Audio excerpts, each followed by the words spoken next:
魏先生，为何一语不发？胜负已分，魏忠我无话可说呀。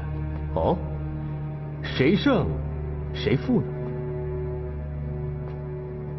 秦王大胜，太子惨败。哼，秦王不是说了吗？那一刀不是我干的，啊！我这不白之冤，如今已经洗清了，我赢才对，何来之输啊？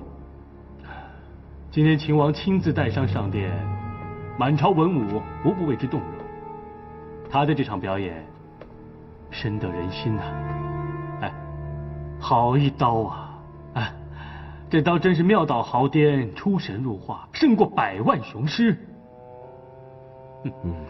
真是没有想到，这一刀真是卑鄙无耻。太子府和秦王府势同水火，本来太子府承正统天命，已经占了上风的。不过现在形势已经起了变化了，秦王府占了上风，究其原因就在于这一刀吗？不，就在于我们不够卑鄙无耻，我们不够他们脸皮厚。魏先生，何出此言？我们总是心慈手软，总是以正统自居，以明对暗，以高尚对卑鄙，所以我们就渐渐失去了上风啊！哼，什么上风下风的？我和世民乃一母所生，亲如手足，我们之间不需要那些卑鄙下流的手段。太子仁者是把手足之情放在首位，可是秦王是个强者，他把军国之位放在第一位。魏征，天下本无事啊，就是因为你们这些人，才搞出那么多事来。太子说对了，秦王府的人都在推波助澜造舆论，要把秦王拱上龙座。不管秦王心里面是怎么想的，他都无法抗拒这股潮流。行了，如果你没别的事的话，我不陪你了。哈，哎呀，瞧我这个记性，有一件很重要的事情忘了跟太子殿下提一下。有话快说。秦王刚刚捡回一条命，太子殿下是不是应该去看看他呀？魏征，前些日子我要去看秦王，你冒死阻止，说是我去了就会被杀了。可今日你却怂恿我去，这前后区区数日，你的差别为何如此之大？数日之间差别大矣。当时秦王昏迷，现在秦王已醒了，这有何不同？秦王昏迷，如果太子遇难，那是手下人干的，和秦王无关。可是现在秦王已醒，如果太子在秦王府里面出了什么事情，那么他就有责任了，对吧？太子殿下，马车已经备好，请太子殿下动身吧。哼，魏征啊，你连马车都给我备好了啊？你怎么知道我一定会去呢？手足情深嘛，太子一定会去的。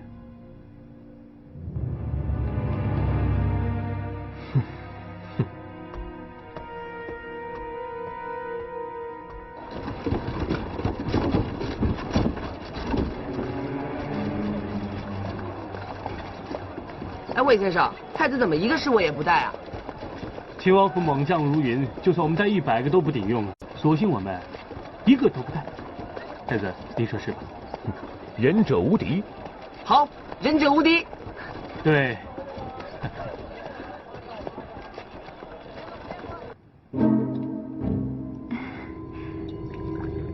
哎呀，刘兄弟啊，真是好多年都没见面了。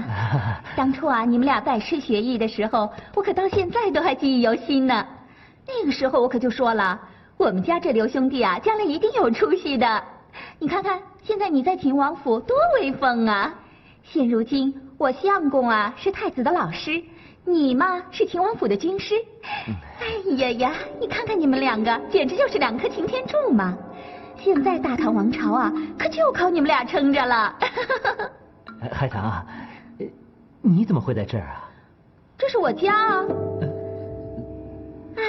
这金窝银窝不如自己的狗窝，千好万好还是不如自己的相公好。这不，我回来了。海棠，可是他怎么能收留你呢？这魏征可不像是个念旧的人呢。是啊，他是没心没肺啊，可是我有小石头。小石头啊，小石头，来来，过来，来。这是魏征的孩子。是啊，活脱脱是一个母子里面出来的。来，小石头，给你干爹磕响头。干爹好。干爹。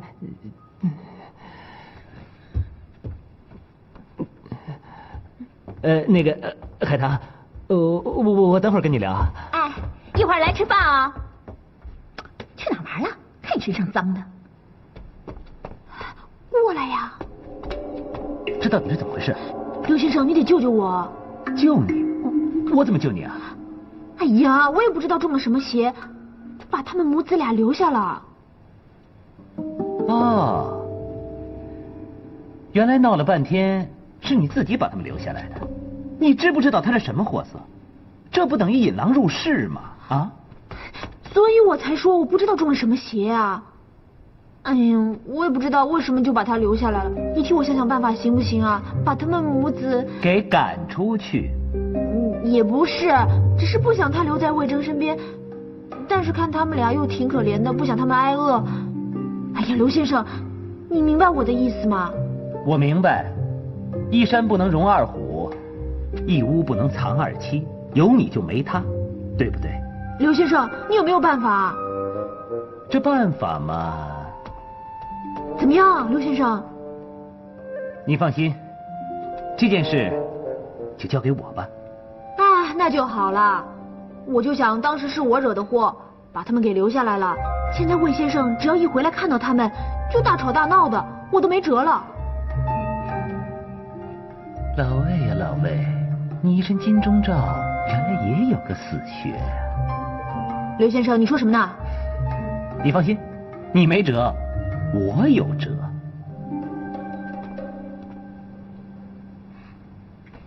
你看你，你看你，伤都没好，就跑到金殿上去了，你不要命了？没事了，你看我现在不是好好的吗？大夫说了，你要是再下床，伤势会恶化。你再不听话的话……好好好，我听话，啊，我都听你的话，好不好？娘娘，三春，嘘，什么事啊？太子来啦！大哥，好，通知府里的人迎接太子。慢，魏征，你这是干什么？太子驾到，我倒是要看看秦王府派什么人出来迎接。哎呀，这有什么关系呢？大有关系。太子之位，一人之下，万人之上，秦王府必须要用大礼来迎接。别计较这些了，走吧。殿下，无礼不相见也。什么礼不礼的？我去见见弟弟罢了。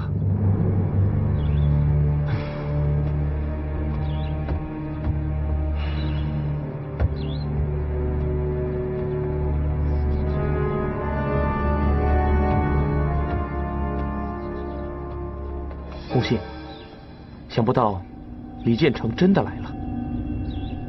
李建成、李世民都不简单。哼，李建成是被形势所逼，不得不来。不，你看他，一个侍卫都没有带，只带了魏征一个文臣，这种胆量是别人都比不了的。这两兄弟真是两条好汉，也难怪李渊能打下江山。他们俩就是李渊的左右臂，如果左右臂互相打起来的话，李渊就是魏人一个。红信，我怕你是玩火自焚。没事，他们俩兄弟现在都那么相信我。你要小心的不是这两兄弟，是魏征呢。魏征，一个小小的太子洗马，他能拿我怎么样？太子府全靠魏征，才能与秦王府抗衡。我救过魏征，他应该不会怀疑到我头上来。红线，你千万不可以掉以轻心，小看魏征。我知道了，提醒你也要多加小心。等我回来。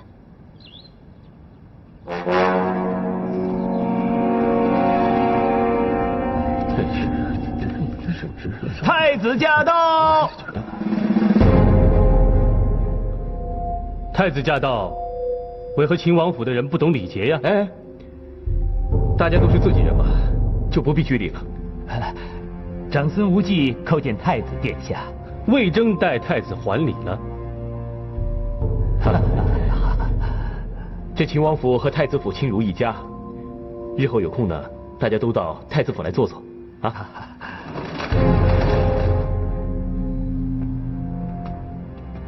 太子殿下，龙儿，秦王还好吗？亲王有请太子殿下。魏先生，他们两兄弟见面，我看魏先生就不必进去了吧？啊，魏征也想给秦王请个安呢。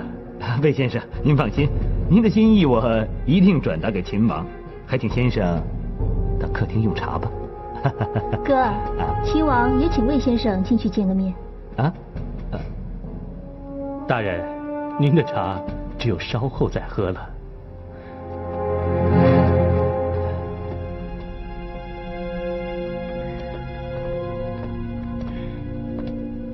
魏征拜见秦王殿下。先生，您不必向学生行礼啊。世民，太好了，你这么快就好了。大哥，我毒已退，你不必担心。太好了，秦王殿下伤势未愈，不宜久坐。你说什么？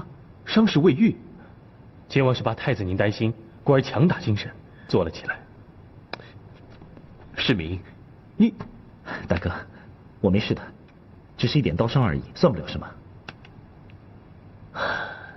世民，你要知道这一刀真是把大哥给急坏了。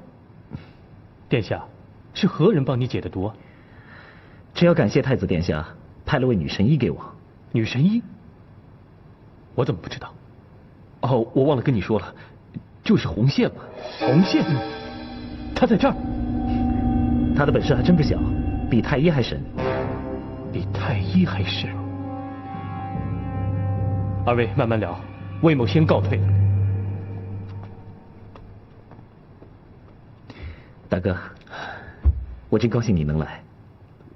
世民，你这一刀让大哥更清醒了。清醒？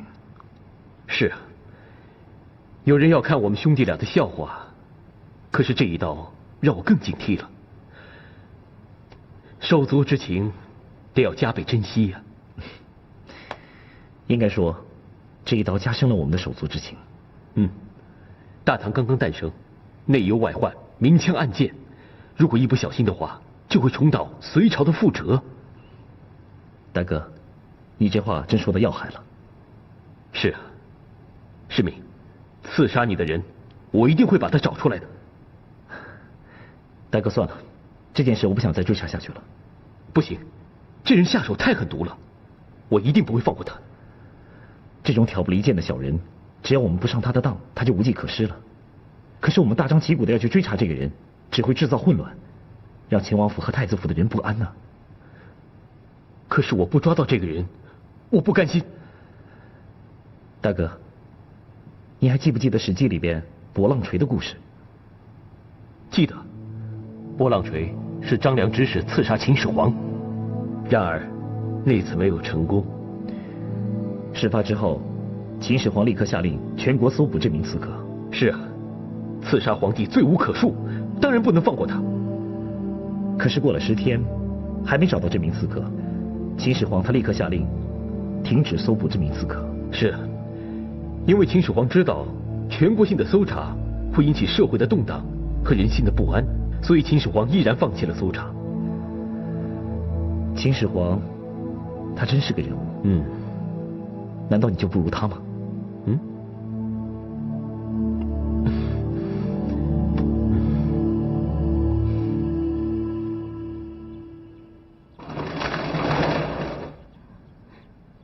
先生请留步。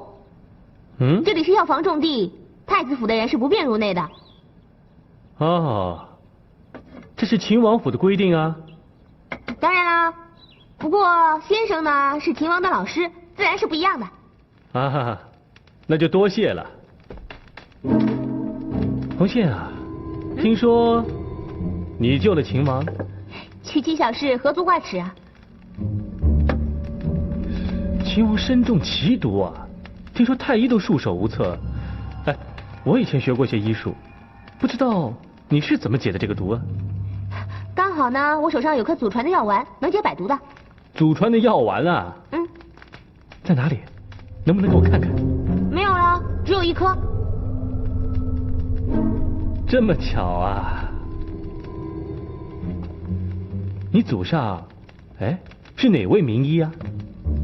江湖郎中默默无名，就算跟先生说，先生也不会知道的。江湖郎中，却有奇药，你不觉得挺奇怪的吗？先生说对了，要不怎么叫奇药呢？哦，对对对，哎，红姐，你是何方人士啊？清河郡人啊。那你令尊是尊姓大名啊？以何为生？除了你以外，你们家里还有谁呀？哎，你是怎么来京城的？先生是来查户籍的。实不相瞒，我对你却有几分怀疑。我救了秦王，却还有人怀疑我，这也太不公平了。你怎么不敢回答我的问题呢？我有什么不敢回答你的问题的？只不过我觉得太子府的人跑到秦王府来审问我，好像有点不太合乎规矩吧。哎，你本来说是要跟我一起来读书的，可突然之间你成为一个神医，又毛遂自荐来到秦王府为秦王解毒，如此神神秘秘，你能否给我一个解释？太子都没有问过我，先生倒要多管闲事，有点太可笑了吧？你左躲右闪的，就是不肯告诉我你的身世。难道姑娘有什么难言之隐呢？先生这话什么意思啊？你到底是什么人？我是什么人？我是救过先生一命的人。我好像记得我救先生的时候，先生说过，先生说要报答我。难道你就是这样报答我的吗？红线，你不觉得你最近一阵子救人救得太多了吗？先是救了若曦公主，又是救了我和刘文静，现在又把秦王给救了，好像你是一个无所不能、无所不在的人啊。先生真是以小人之心度红线之腹了。嘿嘿，我就是一个小人，为了大唐的江山，我必须做一个小人。先生的忠心耿耿，红线是很佩服的。只不过，我想问一下先生，我有没有做过一件害人的事？如果先生能说出来的话，我就自刎谢罪。你倒是一直都在救人呢。这就奇怪了，救人有什么不对吗？没什么不对啊。经常救人的人只有两种，一种是圣人，另外一种就是别有用心的人。我就是别有用心的人。什么用心啊？先生想不想知道刺杀秦王的那个刺客是谁呢？你知道那个刺客是谁呀？到刑部的死囚中查一个叫马红的人，先生就会明白了。破了案，别忘了谢我。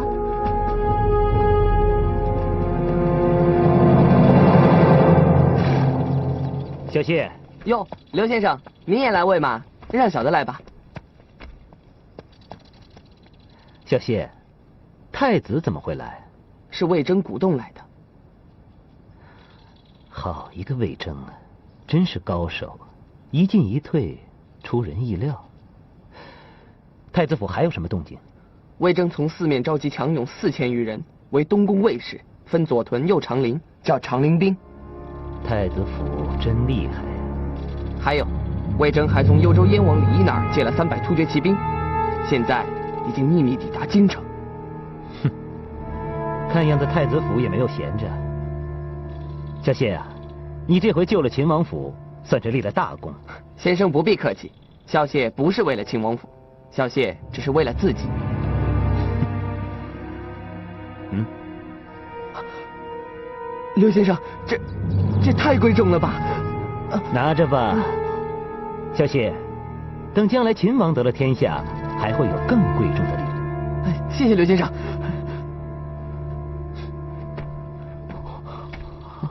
发了。王妃娘娘。哎，刘先生，你也饿了吧？我煮碗面给你吃，你等会儿啊。王妃娘娘这碗面是做给秦王吃的吧？都不知道他会不会吃。反正呢，我已经做习惯了，不做这一碗面，反而觉得不踏实了。我听他们跟我说，太子今天来过。是啊，真没想到太子会亲自到这儿来。太子这一来，秦王就输定了。什么？他这样一来表演，皇上跟皇后会非常感动，他的太子之位就会坐得稳如泰山。人家太子是嫡长子，生下来就是正统太子之命。王妃娘娘此话差矣，这大唐的江山是秦王打下来的，秦王做了太子，这才是众望所归。太子就是深知这一点，所以才会对秦王视如大敌。我就是过着提心吊胆的日子，不知道太子会怎么对付秦王。秦王此次遇刺，所有的矛头都已经指向太子，他的太子之位也已被动摇了。可是这个魏征教了他一招，就把一切全都扭转了。太子有了魏征，真是刘备有了孔明。如果魏征垮了，太子就垮了。魏征为什么会垮？因为他的原配夫人来了。原配？不错，我太了解这个女人了，她一定会把魏征给搞垮的。那，先生，你想怎么做这篇文章呢？这就要请王妃娘娘出马了。我？哎呀，亲王不准我插手府外的事。如果娘娘只满足做个王妃，那就什么都不要管。如果娘娘想当皇后的话，那就必须管。先生，这件事可别再提了，秦王是不会夺位的，永远都不会。我知道，太子派若曦公主来跟秦王聊了一次，结果秦王就自动缴了械。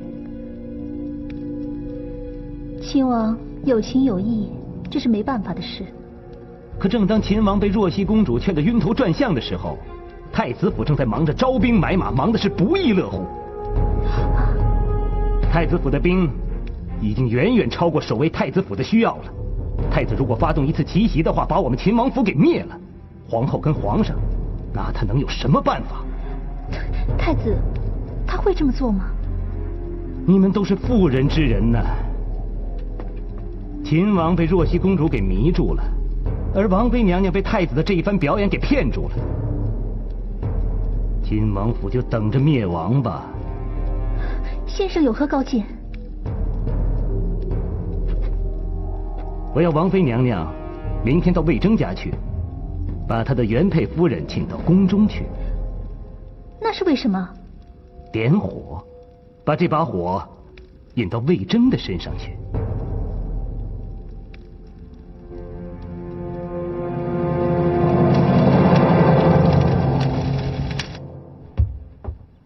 你好大的胆子啊！竟敢让刘文静带走一个死囚！小人该死，因为刘先生带了秦王府的手令，小人不敢违抗。走，跟我到秦王府去。是。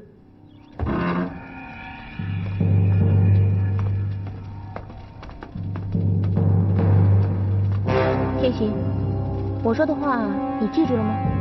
记住了，只杀牢头，不伤魏征。不错，大唐马上要被我们搅得大乱了。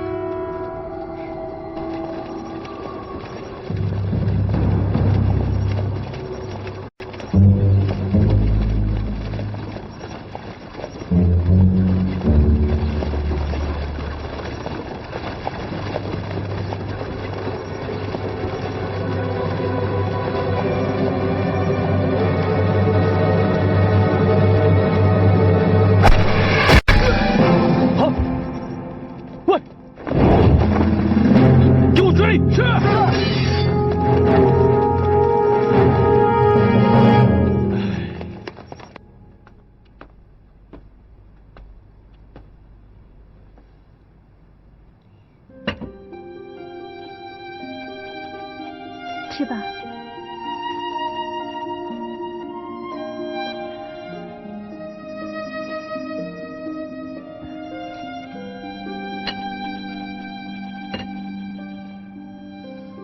王爷，王爷，王爷，王妃，三春，我不是告诉过你吗？这个时候不要来打扰王爷。可这是魏征派人送来的。魏征魏征，拿过来我看看。哦，来，进来吧。嗯。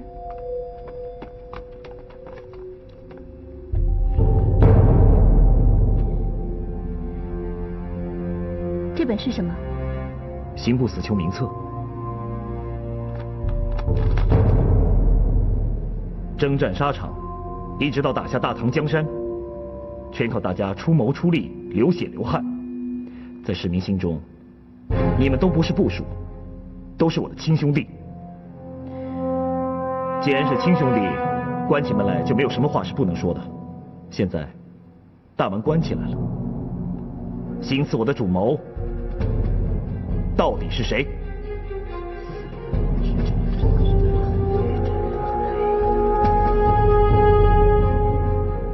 如果你们信得过我李世民，就站出来。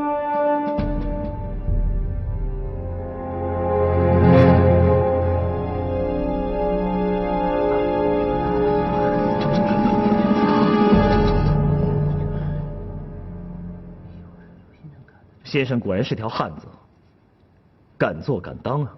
一切都是文静一人所为。那个刺客是谁？刑部死囚马洪。先生，你一向是个明智的人，为何你这次要这么做？为了江山。江山？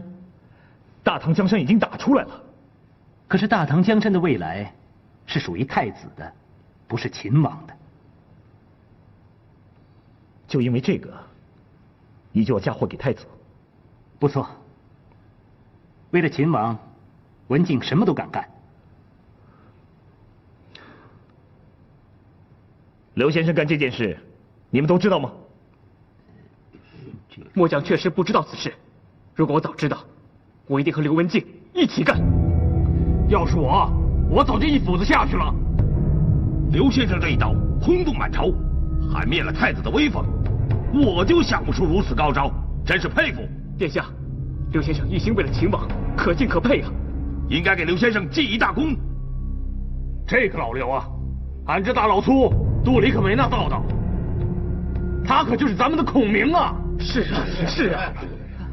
好，这个记功倒不必了。不过，刘文静对王爷您是忠心耿耿，其行为虽然过分了一点，倒也情有可原。恳请王爷对刘文静将功折罪。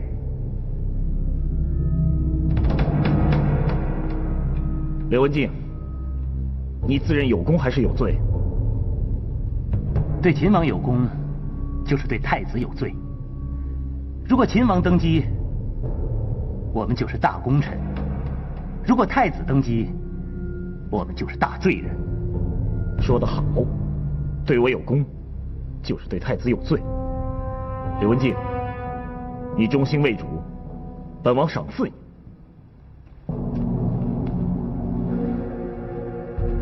来人！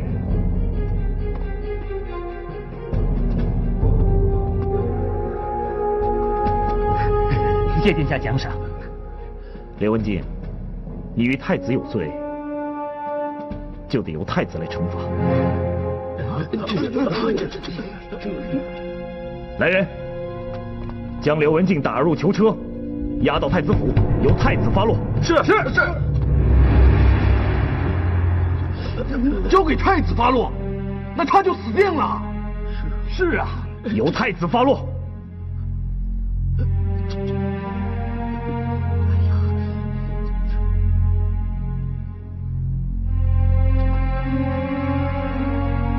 各位兄弟，希望你们以后好好辅佐秦王。文静先行一步。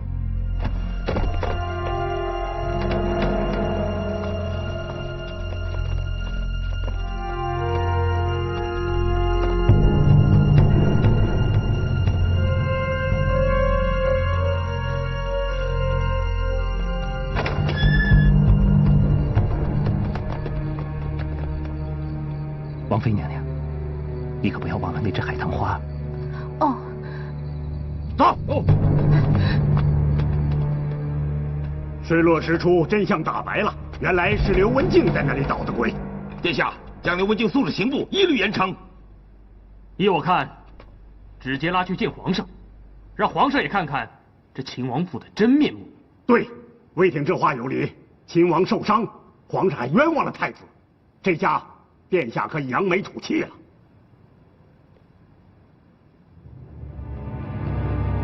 哎，魏先生怎么不说话呀？魏征是在想，秦王为什么会把刘文静给送到太子府来呢？为什么？这还不简单？这件事情已经闹得满城风雨，都说是我们干的，现在真相大白了，他还有何颜面来见太子？倒是现在把人送过来，无非是想向人家证明他的大义灭亲。刘文静是秦王的爱将，出了这么大的事，理应斩首。秦王当然不忍心了。他们知道太子仁厚，交给太子处置，总比送到刑部要强吧？魏先生，您似乎另有想法吧？此乃秦王一箭双雕之计。如果太子把刘文静给杀了，那么外人就会说太子无情，就会有损帝王之德。律法如山，太子如果不处置刘文静，大家必说太子软弱。王贵此言深得吾心。这秦王丢了一个刘文静，就是在考验太子。今日不敢杀，这秦王更是不把太子放在眼里。杀了刘文静，就是杀了秦王府的威风。魏先生，你说杀还是放？杀。殿下，英雄真是所见略同。英雄所见略有不同。李大人主张将刘文静送至刑部处置，一律就是斩立决，他死定了。韦廷是要把他拉去见皇上。正是，依皇上的脾气，说不定一刀就斩了他。魏征，你的意思呢？依我之见，哪儿都别送了，现在就把刘文静给杀了。魏先生，你说什么？他人就在大门外面，现在就斩了他。这不妥，当众杀人有损太子清誉。就是，现在理在我们这边，法也在我们这边。刘文静的人头反正是保不住了，我们何必急于一时招人非议呢？魏先生，平日你一向很冷静，为何今日你如此急躁？秦王府18大学士个个是饱学的君子，对付他们，我魏征是自有把握。唯独那个刘文静，此人卑鄙下流，心狠手辣，什么勾当都干得出来，他才是我的心腹大患。太子府擅自杀人，有欠妥当吧？哼，要成大事，必定要心狠脸皮厚，必定要不怕被别人议论。可是不管送到刑部还是送到御前，这刘文静都是必死无疑。我们何不以法杀人，让人心服口服呢？哎，秦王就等着你移送法办，一审、再审、3审，拖泥带水，他们就有机会活动了。可是律法如山呐！律法如山，人是活的呀。秦王这么上上下下一打理，这个事情就难办了。人头落地，就接不回来了。现在是最佳时机，杀了刘文静，秦王就少了一个张良，就断了他的右臂。这不亚于打了一个大胜仗，任何的代价都是值得的呀。太子不敢，就让魏征代劳吧。慢。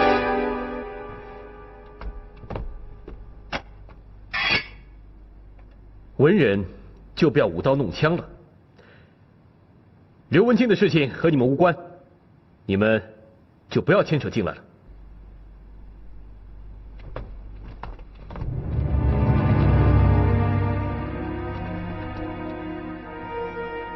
3位大人为何行礼啊？当断则断，魏兄才是张良。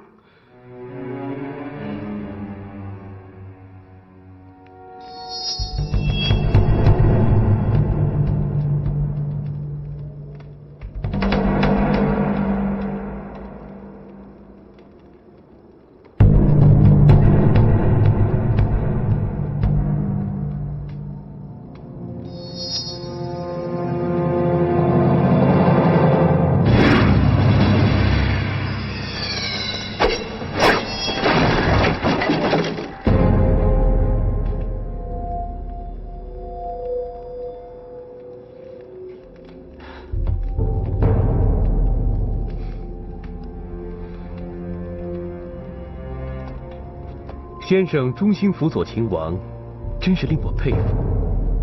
太子殿下今日放了文静，就有如放虎归山。哼，如果是条狗的话，我早就把它杀了。不过先生是只虎，所以才赢得了我的尊重。太子殿下要知道，文静今日回府，必将竭尽全力对付太子。太子可要小心，太子不会后悔吧？嗨，我怎么会后悔呢？既生瑜，何生亮？如果大唐没有秦王，文静必将效力于太子。哼，秦王本与我是一家人，你辅佐秦王，也就是辅佐我了。文静告辞，走好。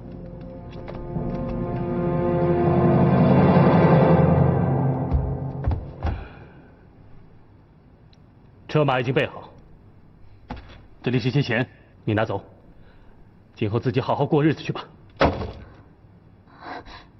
相公，我不走，我不要钱，我要一辈子伺候你。我这一辈子注定和胭脂在一起。那胭脂做大的，我做小的。你想都别想，赶紧给我走。好，我没有资格做小的，我可以做丫鬟，我做老妈子，我伺候胭脂。哼，对不起，我家小，养不起你那么大牌的丫鬟。先生，要不你别说了，就是你心软，我撵他一次，你留他一次。你不知道请神容易送神难吗？我知道，可是不看僧面也看看佛面嘛，就看在小石头的份上。小石头，还不知道这个小石头是从哪里来的。他是我10月怀胎的亲骨肉，他也是你的亲骨肉啊！我告诉你，我不是看在这个孩子的面上，我钱都不给你，赶快走！好啊，你姓魏的，你够狠的！你说对了。你就拿着吧，这2千铢也不少了，拿着。我不要你做好人。呀，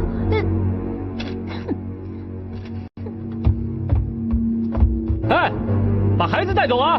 孩子，我不要了。哎，站住！你这人怎么这么赖皮呀？啊，把孩子给我带走！哎，听见没有？秦王妃驾到！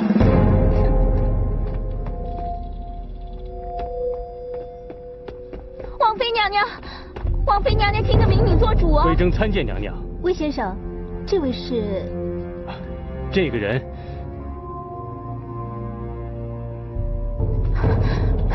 我是魏征的夫人。王妃娘娘，她是一派胡言呢。王妃娘娘，我有婚书为证。婚书？这就是民女跟魏征的婚书，请娘娘过目。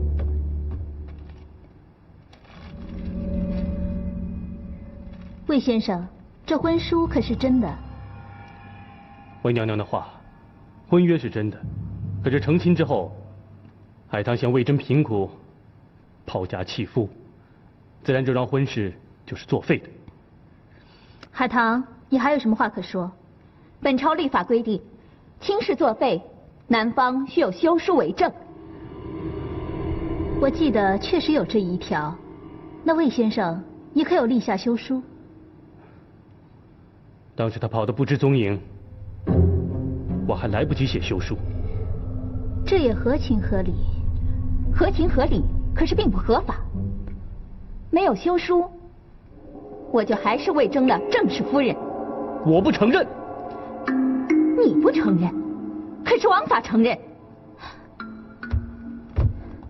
王妃娘娘，请您为民女做主。魏先生，海棠已向本妃提出控告，本妃可不能袖手旁观呢。王妃乃秦王妃，无权受理民间诉讼。本妃是无权，可是皇后娘娘有权啊。皇后？女人的事归她管，这件事我将请皇后娘娘圣裁。谢王妃，王妃英明，皇后娘娘英明。魏先生，我可是为了你的名誉着想啊。先生，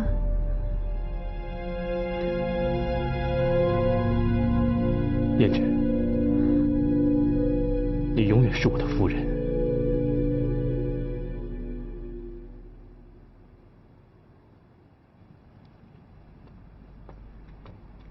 王爷，您的药放在这儿吧。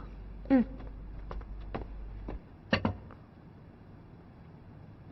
王爷，我来帮您擦吧。不用了，我自己擦就可以了。平常好像没见过王爷用这把剑呢。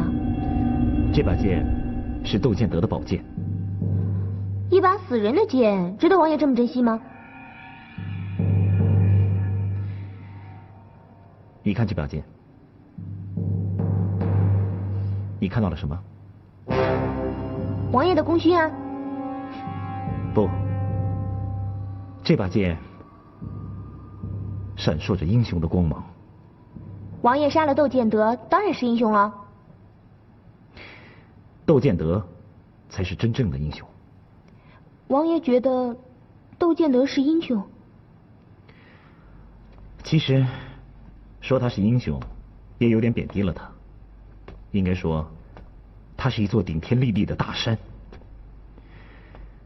隋末乱世，有多少英雄豪杰？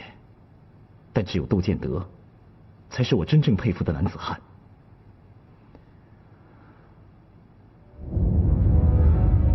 命运让我们成为了敌人，而宝剑让我们成为了知己。每当我独处一室的时候，我就会拿出这把宝剑，这感觉就像是跟夏王在交谈，在跟一个知己在倾诉。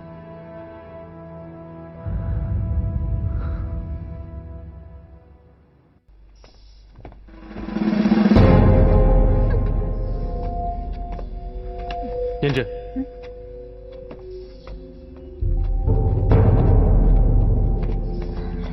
皇后娘娘有旨，宣海棠胭脂入宫觐见。皇后未说要召魏征吗？皇后说请魏大人留步。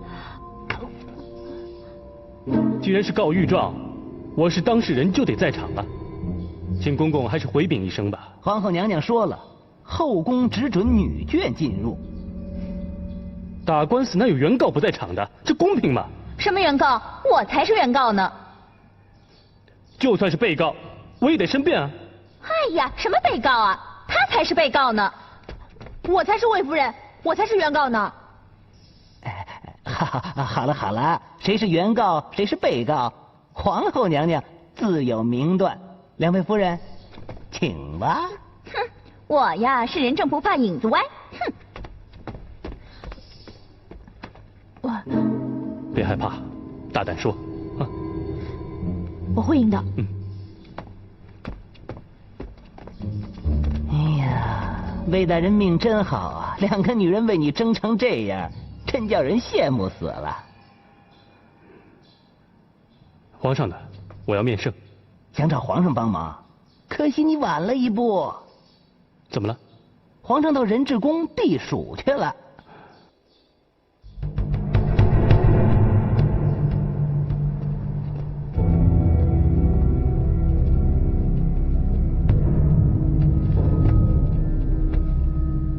叩见皇后娘娘。太子妃，皇后娘娘凤体欠安，所以叫我来处理这件事情。我们都是女人，不兴这一套。起来吧。太子妃，有你在就好了。这回你输定了。太子妃仁慈，海棠不敢逾规，还是跪着回话吧。胭脂，把海棠扶起来吧。我扶她。胭脂，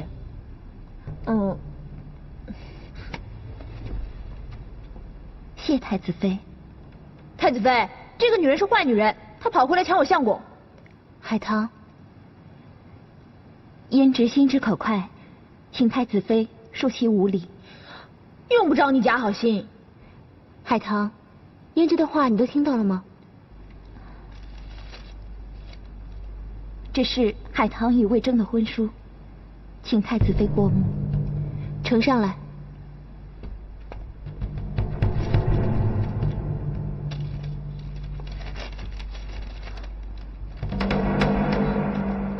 子妃，魏征是我的，你是知道的。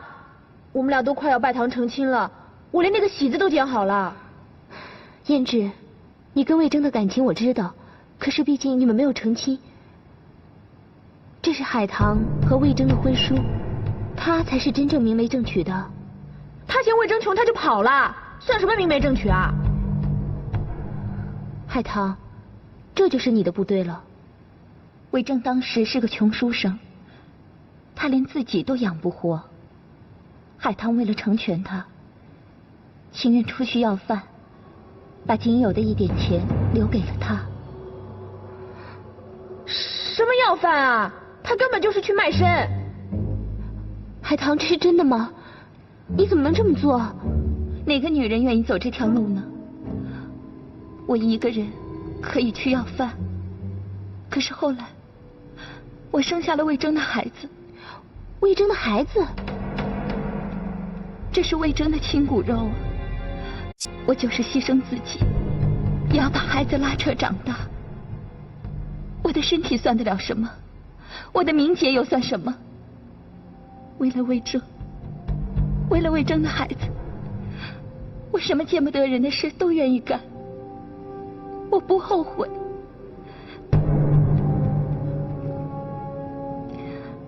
现在，我把孩子还给了魏征。我的心愿已了，此生别无所求。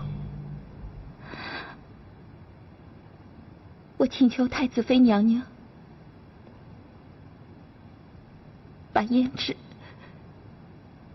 正式许配给魏征。你说什么？你要成全胭脂和魏征？海棠这个肮脏的身体已经不配再做魏征的妻子。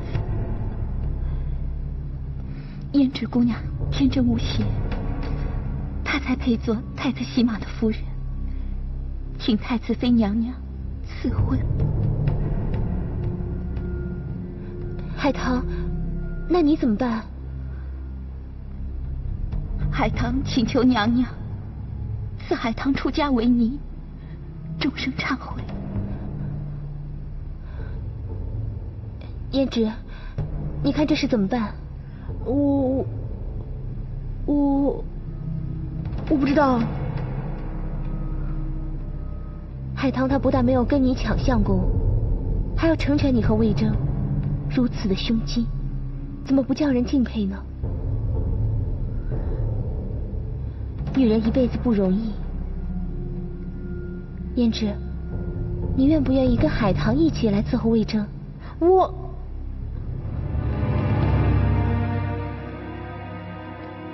太子妃做主了。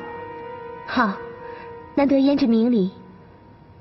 本宫替皇后正式宣旨，奉裘海棠为太子洗马的正式夫人，胭脂为侧室夫人。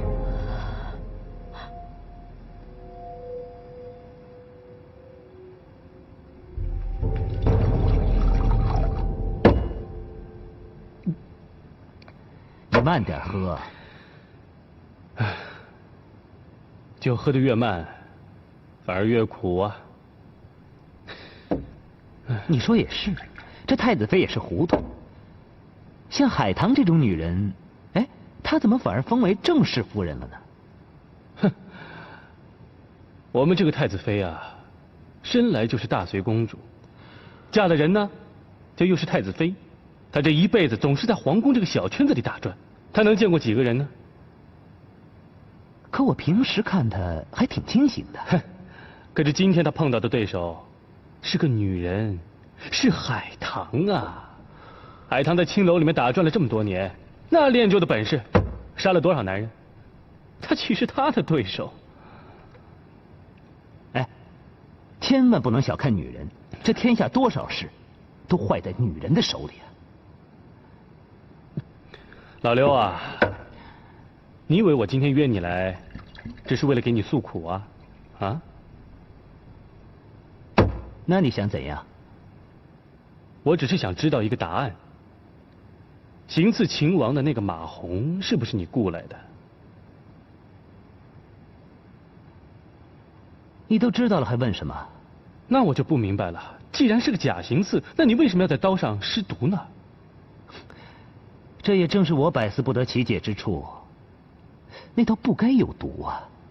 哦，你也不知道那刀上有毒啊？那就奇怪了，那会是谁放的毒呢？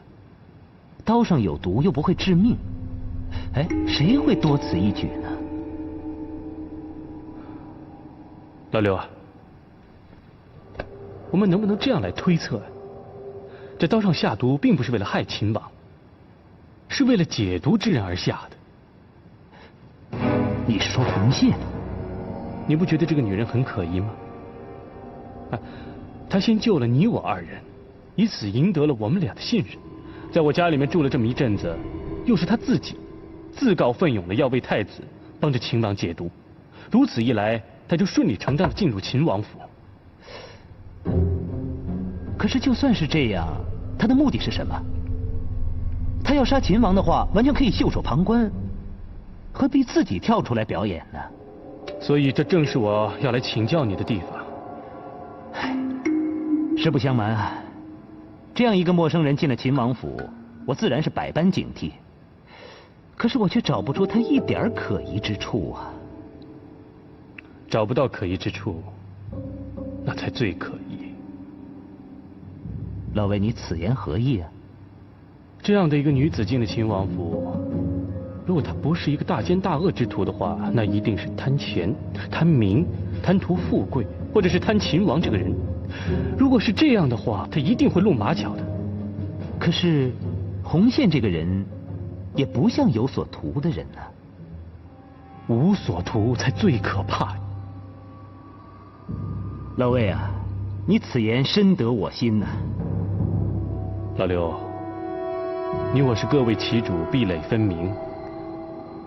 可是这个红线却是来路不明的女子，有可能是我们之间最大的敌人呢。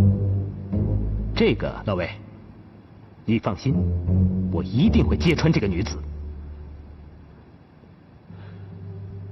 唯女子与小人难养也。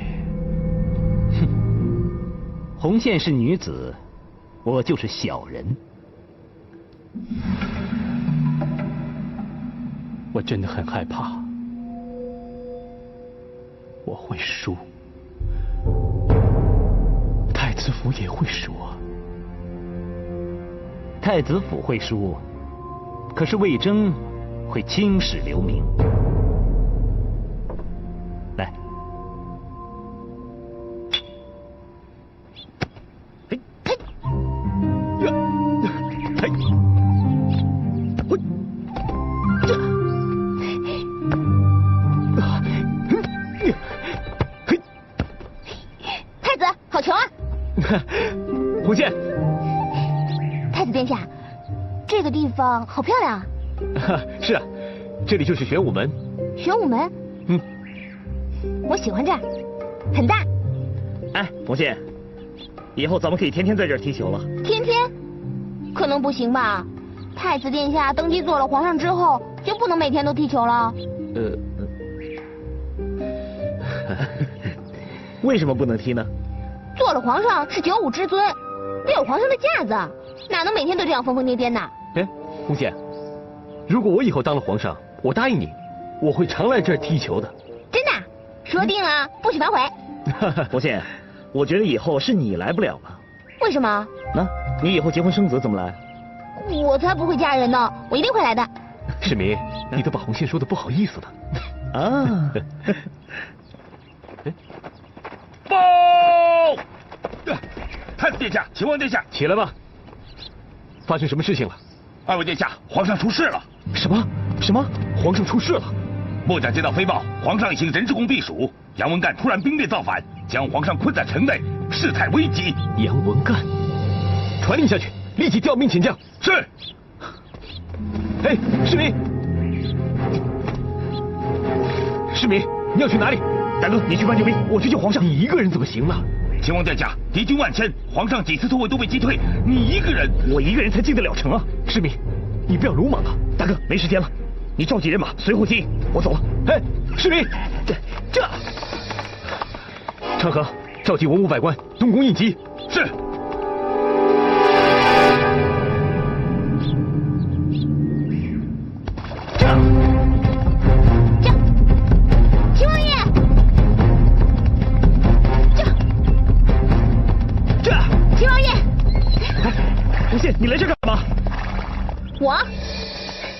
你去哪儿我就去哪里。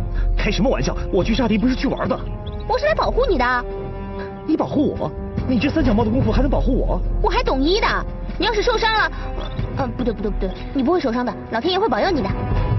你快回去吧。可惜我的马已经停不下来了。这样。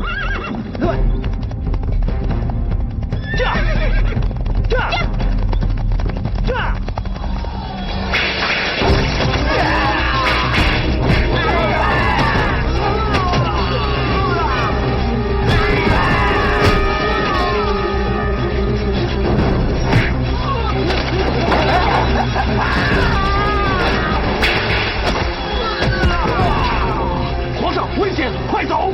简臣会来的，市民会来的。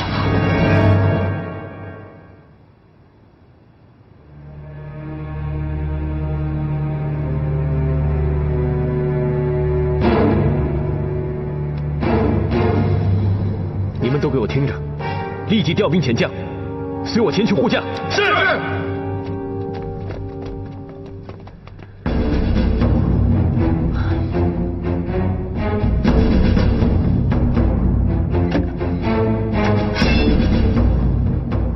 殿下，魏先生，太子府就交给你了。殿下要去救驾吗？刻不容缓。我爹只带了贴身侍卫，恐怕撑不了多久。市民去也无济于事。我不去救驾的话，恐怕他们都会完。他们都完了，太子就不会完了。你说什么？皇上驾崩，太子就理所当然的继位。秦王遇难，秦王府就会土崩瓦解，你就除去了一个心腹大患了。魏征，你知道你说的这些话是什么意思吗？十恶不赦，大逆不道。哼，你还有脸说？难道你要让我看着我爹和我弟弟去送死吗？这是天赐太子良机，太子不把握住，将来就会悔之晚矣啊！魏征，你是市民的师傅，你怎么会忍心送他去死呢？为了大唐的安定。你说什么？有秦王在一日，太子的宝座就不会坐安稳，大唐的江山就会有一道最大的裂缝，这江山迟早会崩塌的。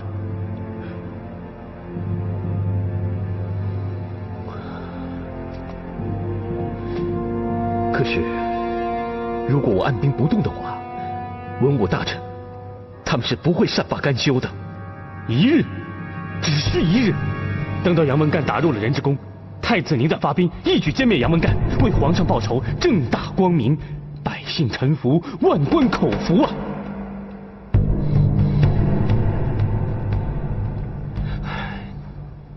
当断不断，反遭其乱；当机立断，永除后患呐！你究竟是什么人？你一手栽培了市民，如今却要毁了他。我和李世民的感情是没有人可以了解的，就像我和刘文静之间的交情一样。但是为了太子，为了大唐，我可以毫不犹豫地杀掉刘文静，刘文静也可以毫不犹豫地杀掉我。在这场皇室的纷争里面，是不可以讲感情的。谁要讲感情，谁就必定会输啊！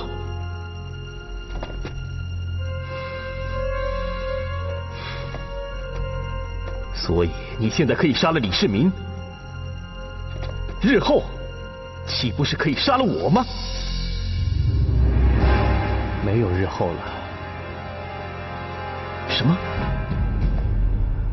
当李世民殉难那一刻，我魏征也会服毒自尽。你，是我害了世民，我会用我的一命来偿还他。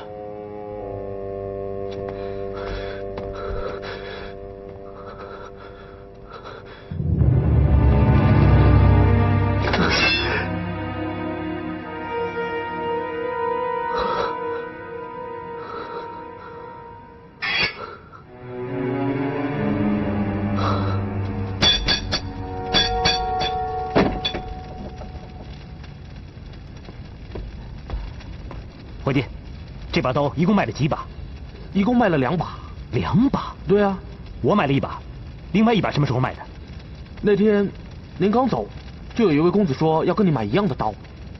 公子？他长什么样？哦，对了，他嘴唇上有颗痣。有颗痣？好一个红线，我中了你的奸计了。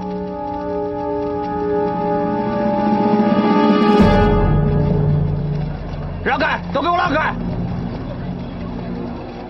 让开，让开！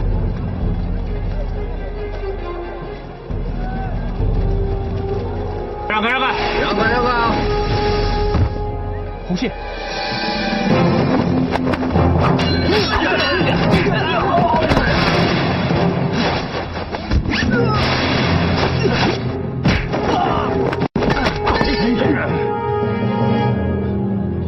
霍将军，我就知道你一定会中计的。有了你，一定能钓到大鱼。把他带走。是。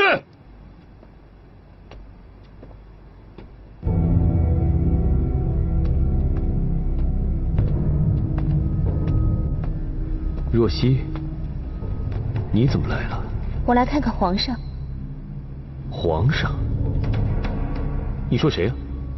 你按兵不动，父皇必死无疑，你这皇上不就当定了？你这是以小人之心度君子之腹。君子？你为何按兵不动？打仗的事你懂什么？我得调兵遣将，安排战马粮草，还得刺探情报。等你忙完这些，就去替皇上收尸吧。国家大事，用不了你来管。司马昭之心，路人皆知。你，我懂了。原来你这么着急，担心的不是我父皇，而是市民。市民？他单枪匹马前去救驾，你为了担心他，就催我出兵，对不对？不错，我是担心他。哼，不打自招了吧？原来你心里还在想着他。我是担心李世民把皇上救了。什么？如果李世民把皇上救了，太子却按兵不动，皇上回朝之后，你这太子椅还坐得稳吗？不可能。这次他是一个人去的，他又没有3头6臂，他怎么打得过杨文干的千军万马呢？你不了解你的亲弟弟，我了解李世民。哼，是，你是了解他，你当然了解你的情人了。可是你不了解你的丈夫。你忘了，大唐的江山是谁打下来的？不是你，是李世民。我没忘。那一仗李家军不是以寡敌众，而这每一仗李世民不也都打赢了？可这次并不同啊，他一个人去，他又不是什么神仙，他怎么能打得过杨文干的千军万马呢？李世民的本事，你永远都琢磨不透。如果你以为他只是个冒失的莽夫，那你就错了。没有把握的事情，他是不可能去做的。不可能，不可能。也许这可能性只有1/1000，可是这1/1000的可能性就足以置太子于死地。这，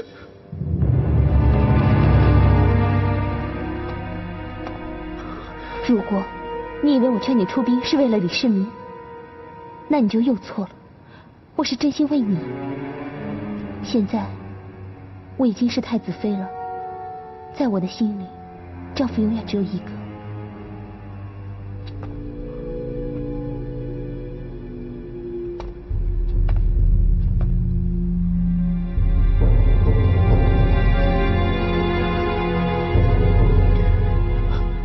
若曦，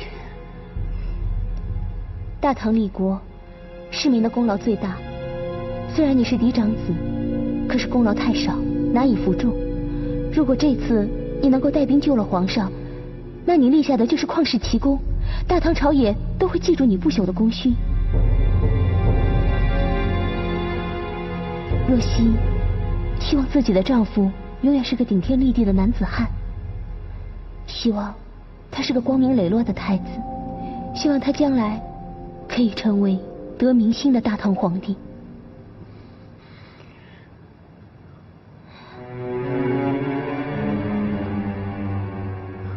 若曦，我懂了，我即刻出兵。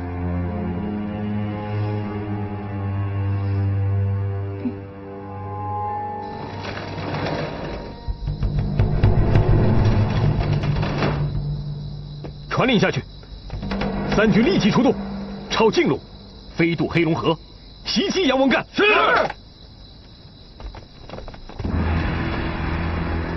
魏先生，太子没听你的话呀，老赵也会失算呐。我这千算万算，少算一个人呐。谁？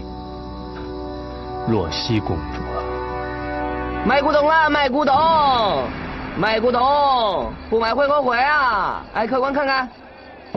老板，这个怎么卖啊？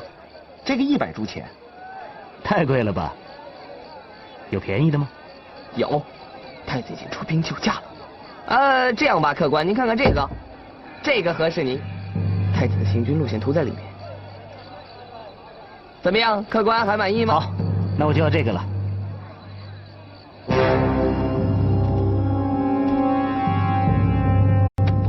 皇上。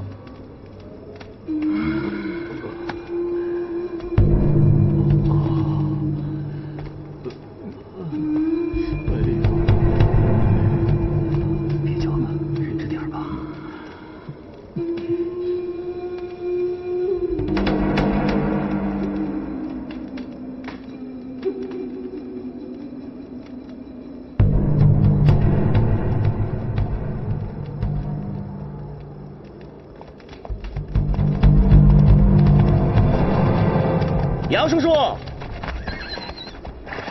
哼，我倒是谁？原来是秦王啊！李世民拜见杨叔叔。你一个人单枪匹马来干什么？如果叔叔开门让我进城的话，我就有办法在3天之内打败叔叔。3天？哼，李世民，你知道吗？就算10万大军跟我激战3天，也未必能赢我。你一个人就敢口出狂言？杨叔叔，您敢不敢让我进城啊？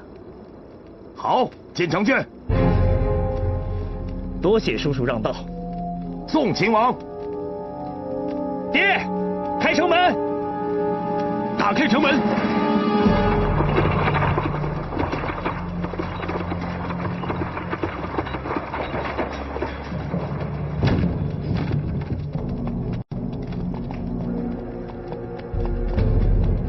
进。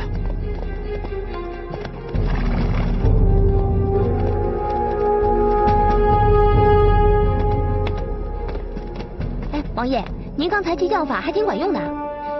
我了解杨文干的脾气嘛，他目空一切，从来不把年轻人放在眼里。可是您进了城，我还是很担心，城外的反贼可多了。我有护身符。是吗？在哪里啊？窦建德的剑。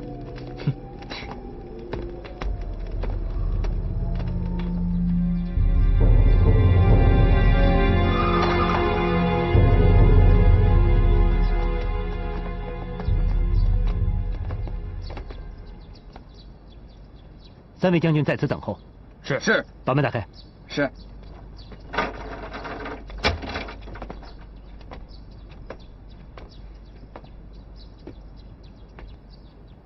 霍将军，要杀就杀，要我投降，做梦！我不是来杀你的，也不需要你投降，我是来救你的。少来这套！你为了救窦建德，连自己的性命都不要了。你这种好汉，我刘文静是最敬佩的。我只恨不能亲手杀了你。你杀了我一个有什么用呢？大唐不还是好好的吗？这能算是替窦建德报仇吗？现在有一个机会可以让你报仇。我们的皇上去避暑，被叛贼杨文干10万大军包围，危在旦夕。报应，老天有眼。是报应啊！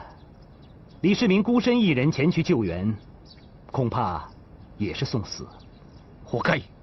父子死在一起。不过，幸亏李建成带了一支大军去救援。老天不会放过他们的。你还是别指望老天了，指望龙王吧。龙王。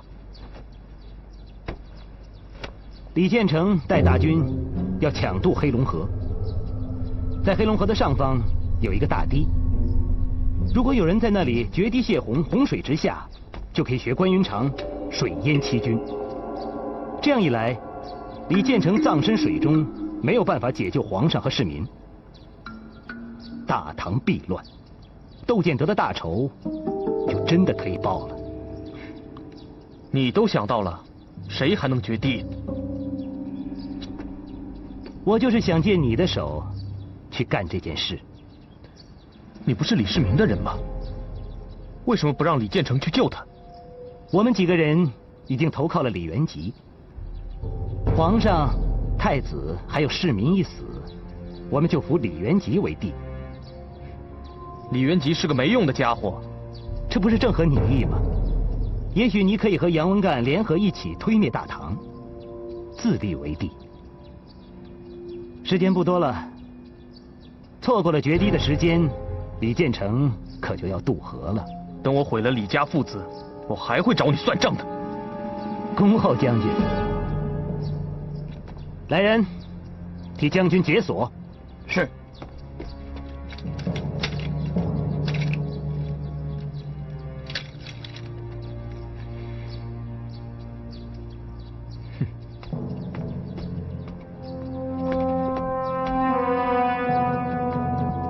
老刘啊，干嘛这么麻烦？我去决堤多省事啊！杨文干以前是霍天行的旧主，霍天行水淹七军之后，一定会去找他。那他一出现，我们秦王府的怀疑不就没了吗？好计呀，刘先生，佩服！老刘，我们听你的。好，三位将军，你们立刻率3路骑兵飞越卷云山，天明之前到达任志宫，奇袭杨文干。好，好。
这些兵恐怕撑不到明天了。建成和他的援兵怎么还不来呀？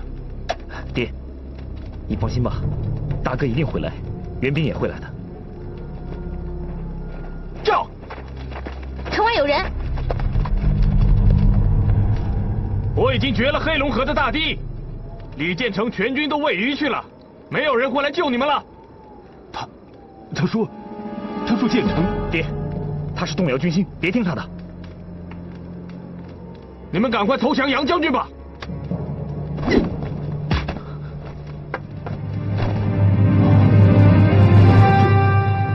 这是建成的帅旗呀！大哥他，完了，完了，这天要灭我大唐啊！投降吧！杨将军答应给你们一条生路。皇上，我怎么办？世民，快逃吧！我去杀了杨文盖。不，你就是杀了杨文盖，那10万大军能撤吗？世民，快逃吧！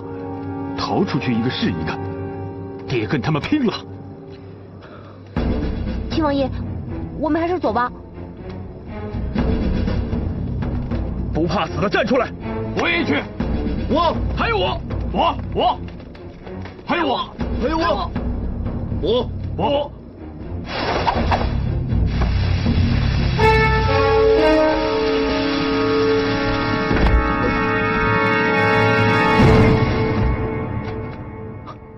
红线，你来干嘛？我来凑热闹啊。我是来拼命，不是来逛街的。可是我只能从上面滑下来，我爬不上去了。这王爷，时间不多了，你寸步不离，跟着我，知道吧？遵命。走。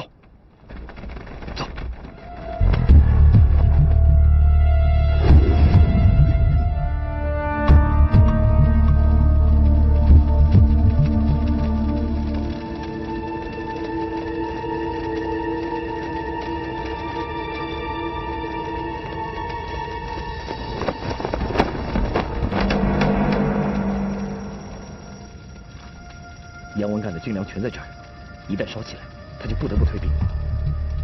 可是10万军粮烧起来不容易，所以你们得分8个点来烧，而且一旦烧着了，你们都不能走，要阻止救火的人。只有这把火烧起来，才能保住皇上，保住大唐王朝。我李世民代表大唐王朝叩谢各位壮士。王爷，行，动身。是。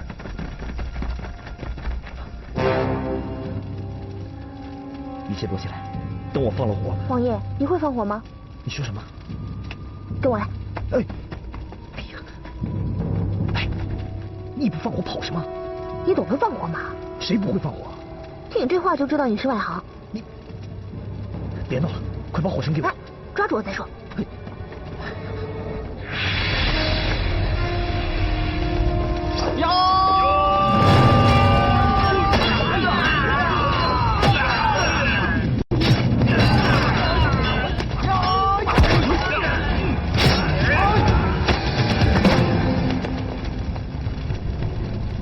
杨将军，放火的人全都杀了。烧了多少军粮？8处火头全扑灭了，没烧起来。我想李世民必会用这招，军粮烧了，我想不退兵也不行啊。他没料到大人会用重兵把守军粮。天行，多谢相助，不可大意，小心戒备，继续搜。是。喂，把火给我。秦王爷，你看这四周围多安静啊！哎呀，我又不是来吟诗的，我管他安不安静啊！如果那8位大哥真的放了火的话，他能这么安静吗？现在也知道放火并不是件容易的事情吧？完了，大唐完了。你呢，也不用那么悲观，跟我来吧。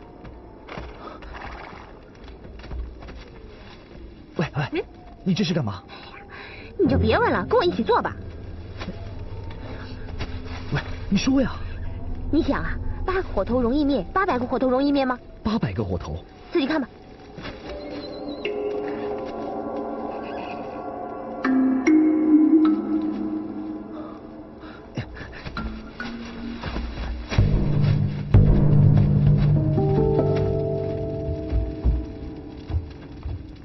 粮仓四周反复搜查，只有这8具尸体。把8具尸体还给李渊。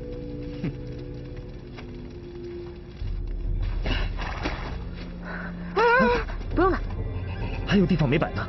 来不及了，已经起风了。起风？对啊，现在是刮北风，正好是放火的时间。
大的火啊！太好了，真的烧起来了。红线，你好厉害，你真的会放火。告诉你吧，在我们小的时候，我爹呢经常上山砍荒烧野草，我都学会了。我可是个放火高手。好，士兵终于把这把火烧起来了。是。皇上，你看那儿。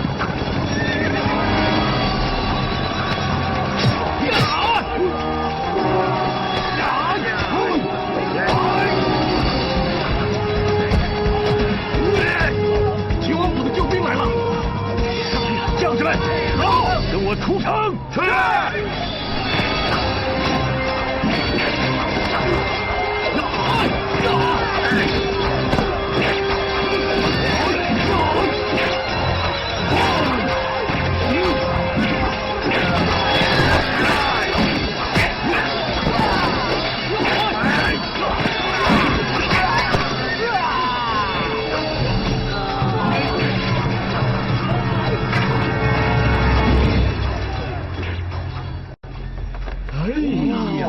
游春图啊，真是妙笔生花呀！魏夫人，这图是谁画的呀？这是展子钱先生的手笔。展子钱，谁呀？钱随做过潮汕大夫、帐内都督，精通彩壁绘画，在长安、洛阳跟江都各大寺院都有他的作品。夫人真是法眼如炬啊！这幅游春图却是妙品，妙品呐！是啊。胭脂，此画精妙之处，各位大人恐怕不易体会。此画用的是青绿勾填法，诸位大人请看，这远近之处啊，皆不用点子，仅以叠绿随圈勾画成。请看这儿，这儿，这儿，还有这儿。妙啊！胭脂，拿高一点。诸位大人再看这儿，这松树啊是不画鳞的，也不细画松枝，只用苦绿沉点。还有这儿，这儿。哎呀，夫人果真是行家呀！哎，这样的夫人才配得上魏大人。对呀，对呀。哎，胭脂，你干什么呀？这可是名画，手酸了不行啊！哈，手酸了？那你在黄河撑船怎么手不酸啊？被你的酸气把我熏的！哎，你！胭脂，哎呀，这好话呀！胭脂她不懂事，让各位大人笑话了。海棠啊，你接着说啊。其实啊，我跟胭脂啊情同姐妹，虽然她是妾，我是正室，但是我可从来没把她当成小的。来，我们看画，我们看画。